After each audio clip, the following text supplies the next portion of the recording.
What is up, ladies and gentlemen? Welcome into another video of mine, my fellow Cobra Kai, Miyagi-Do, and Eagle Fang friends.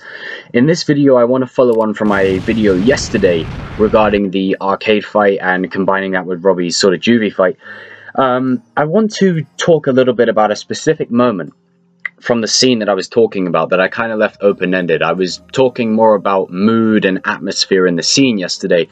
Instead, this time I want to focus on a very specific part, in which I feel is one scene of many that has been planted not just in Season 3, but Season 2, 1, where it really hones in on Hawk's sort of what I believe a split personality.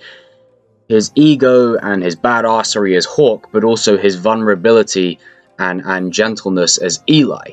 And these two personalities sort of really coming to a head and clashing. And it all culminates in this moment here, in the arcade fight, as he approaches Demetri from the shadows. Demetri tries to get a kick in on him. Now obviously Demetri did do this in the Season 2 finale, but the difference was, as Hawk said himself, he got one lucky kick.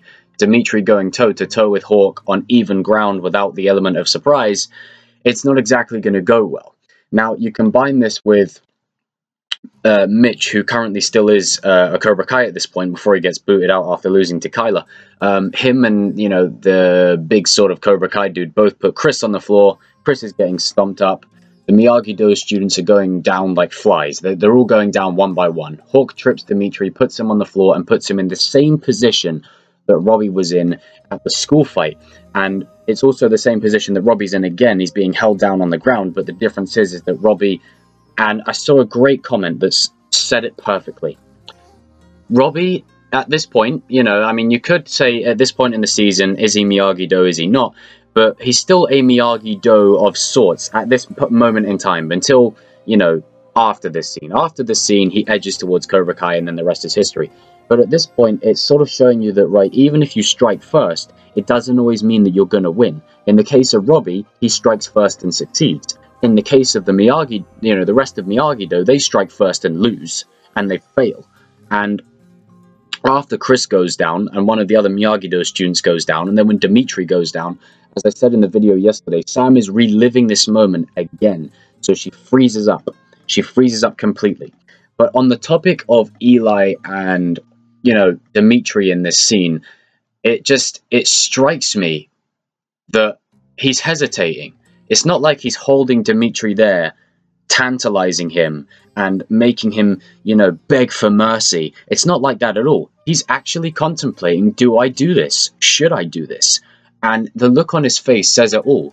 You know, he's got all of his Cobra Kai gang behind him saying, come on, you know, saying that Demetri's a pussy, or, you know, don't be a pussy, you know, do it, do it, do it, break his arm, break his arm. And as adding on to the video yesterday, the horror element in the scene is Demetri is like, it's fine, I'll go, I'll go. He's begging. He's literally begging to let him go, and he'll leave. And what does Eli do? Well, what does Hawk do? Takes a moment of peace, and then all of a sudden, snaps his arm. Snaps his arm right there and then, and the agonizing pain and screams from Demetri, echoing through the halls, is what I feel was definitely, quote-unquote, Eli's breaking point.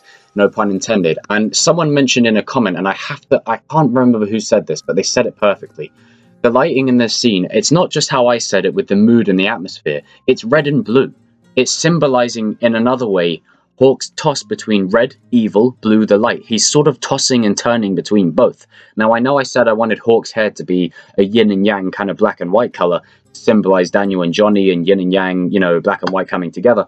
But purple could also work, as it's red and blue, and it's sort of the balance. You know, think of him as like the Mace Windu of Cobra Kai, if you will. Obviously, you know, different context of the character. I'm just talking hair. But the minute the Cobra Kais all leave the scene and Tora's like, yeah, nice job, Hawk's just, you know, he goes back to Eli and he's looking at his friend screaming in pain, and he doesn't need to say anything. He doesn't need to say anything. He's looking around in sort of almost shame. You know, not like complete shame, but he's sort of looking around as like unsure, uncertain. Is this what I'm becoming? You know, this guy was my friend. He's my binary brother, and I just completely tore his arm to pieces over some stupid rivalry between two dojos that at the end of the day isn't really, in the grand scheme of life, isn't as big a deal as it should be. And just, you know, combining that with Demetri screaming in pain on the floor, I genuinely feel like this was the moment that Hawk really felt, you know, am I on the right side of things here? Is this where I really sort of belong? Because it feels like across this season, he's had a desire to prove himself. Now, we know that as soon as Robbie joined Cobra Kai, he was going to be Kreese's #1, 100%. But the difference between Robbie and Hawk is Robbie doesn't need to prove anything to anyone, and he doesn't feel like he has to. But he does it, but he still do the job. Hawk, because he's Eli, and he's come from a place of vulnerability in Eli, feels like he has to prove it. He has to prove that he's badass, so he breaks Demetri's arm. He feels like he has to prove in this scene that he has got what it takes to be Cobra Kai's #1 with Miguel out. And he feels like, in his own words, that he's doing Miguel a great service by breaking Demetri's arm and getting revenge on the Miyagi-Dos for everything that happened in the school fight that led up to his best, you know, one of his best friends getting almost paralyzed. And it's just sort of like, this is the midway point in every season. Season 1 had this, Season 2 had this. There's a midway point in the season when the stakes just go from about 50 to about 100, and they just jump up in complete significance. Now, at this moment, Hawk could have gone either way. He could still have gotten worse. He could have still gone to the dark side, as we see in the episode after, you know, when he pummels the crap out of Brooks, which I will be talking about in a video soon. But it's this moment here that just sort of resembles, you know, am I doing this to the right person here? You know, it's that, I get that kind of vibe. And he doesn't need to say anything. And I really wish movies and TV shows had more moments like these. And this is where I give so much credit to the writers, because he doesn't need to say anything. It's a silent moment. The music just plays in the background, and he's looking and just sort of, you know, what am I doing here? You know, is this what I need to be? Should I be doing this? Do I need to be doing this? Is this the right path? Is this what I'm becoming? Am I certain? That's what I get, is, am I certain? Am I certain that I want to go down this road? Because this is what's going to happen. You know, I'm going to have to do this.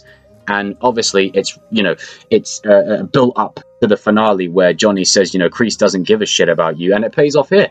Like, this is one of the scenes that pays into that, in my opinion. And it's just so well done. Everything about the scene, following on from yesterday, this is like a sort of an addendum video, a part 2, if you will.